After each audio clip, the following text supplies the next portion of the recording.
अस्सलामुअलैकुम स्टूडेंट्स। तो आज का जो हमारा टॉपिक है वो है यूवी विजिबल स्पेक्ट्रोस्कोपी। तो बेसिकली हमें पहले पता है कि स्पेक्ट्रोस्कोपी हमारे पास क्या होती है, नॉन डिस्ट्रक्टिव टेक्निक होती है।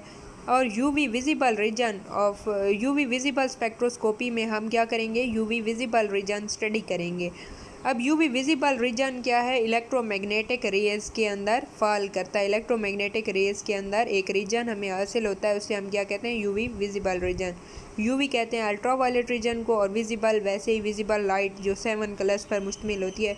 तो इसके दरमियान जो हमारे पास एलिमेंट्स लाई कर रहे होंगे, हम उनको स्टडी करेंगे, तो उससे हम क्या कहते हैं, यूवी विजिबल स्पेक्ट्रोस्कोपी।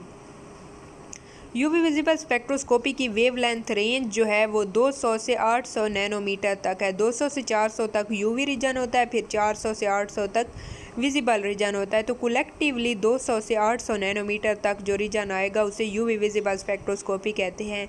और यूवी विजिबल स्पेक्ट्रोस्कोपी में हम क्या करते हैं, इलेक्ट्रॉनिक स्पेक्ट्रोस्कोपी स्टडी करते हैं। यानी इसमें क्या होता है, बेसिकली इलेक्ट्रॉन्स की ट्रांजिशन होती है ना। इलेक्ट्रॉन्स ग्राउंड स्टेट से अपर स्टेट्स में जा रहे होते हैं। अपर स्टेट्स को हम क्या कहते हैं, एक्साइटेड लेवल्स। तो इसमें क्या है, इलेक्ट्रॉन्स की ट्रांजिशन होती हैं बेसिकली, तभी इसे क्या कहा गया है, इलेक्ट्रॉनिक स्पेक्ट्रोस्कोपी कहा गया है।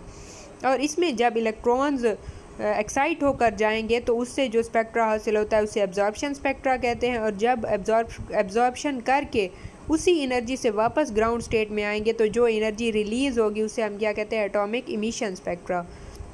नाउ हम ये देखते हैं कि वैक्यूम यूवी क्या है। रीजन बिलो 250 नैनोमीटर यानी 250 नैनोमीटर से बिलो वाला रीजन जो होगा उसे हम क्या कहते हैं, वैक्यूम यूवी। वैक्यूम यूवी इसलिए कहते हैं क्योंकि वहाँ पर नाइट्रोजन का स्पेक्ट्रा हमें ऑब्टेन होता है 150 नैनोमीटर पर, और ऑक्सीजन का स्पेक्ट्रा हमें ऑब्टेन होता है 150 से 200 नैनोमीटर के दरमियान। तो हमें जो है ना समझ नहीं आती कि हमने अपने जो एलिमेंट्स जिसको हम एनालाइज कर रहे थे उसका हमें स्पेक्ट्रा मिला है, या नाइट्रोजन का स्पेक्ट्रा मिला है, या ऑक्सीजन का स्पेक्ट्रा मिला है। तो इसलिए इन रीजन्स को हम क्या कहते हैं, वैक्यूम यूवी, जहाँ पर हम क्लियरली जस्टिफिकेशन नहीं कर सकते। So these reasons are called vacuum UV reasons. उसके बाद वैक्यूम यूवी रीजन तो हमने स्टडी कर लिया। अब है कि हमें यूवी विजिबल स्पेक्ट्रोस्कोपी जब हम करते हैं तो हमें एनवेलप लाइक स्ट्रक्चर ऑब्टेन होती है। वो इसलिए क्योंकि रोटेशनल, वाइब्रेशनल और ट्रांसलेशनल मोशन सारे ये कंबाइन हो जाते हैं, तो ये एक एनवेलप यानी एक लिफाफे की फॉर्म में एग्जिस्टेंस देते हैं। इसलिए हम क्या कहते हैं कि हमें एनवेलप ऑब्टेन होता है। यूवी विजिबल स्पेक्ट्रोस्कोपी में हम क्लियर कट नहीं कह सकते कि ये वाइब्रेशनल मोशन की वजह से पीक आई है, ये रोटेशनल की वजह से आई है, या ये ट्रांसलेशनल की वजह से आई है, बल्कि तमाम मोशन इकट्ठे होकर एक एनवेलप की फॉर्म हमें दे देते हैं। इसलिए हम कहते हैं कि जो यूवी विजिबल स्पेक्ट्रोस्कोपी होती है उसमें एनवेलप की फॉर्मेशन होती है। उसके बाद हम इसमें इलेक्ट्रॉनिक स्पेक्ट्रोस्कोपी इसे क्यों कहते हैं, अब ये क्वेश्चन मोस्टली आस्क्ड होता है।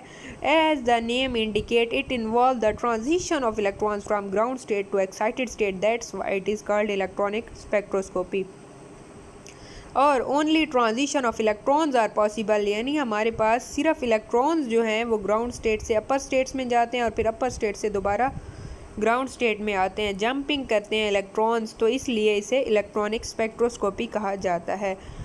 तो ये कुछ इंट्रो था यूवी विजिबल स्पेक्ट्रोस्कोपी के बारे में। मोस्ट रिसेंटली आस्क्ड क्वेश्चन जो इंटरव्यू में होते हैं और वैसे टेस्ट वगैरह में पूछ लिए जाते हैं, तो ये क्लियर कर दिया है आपको।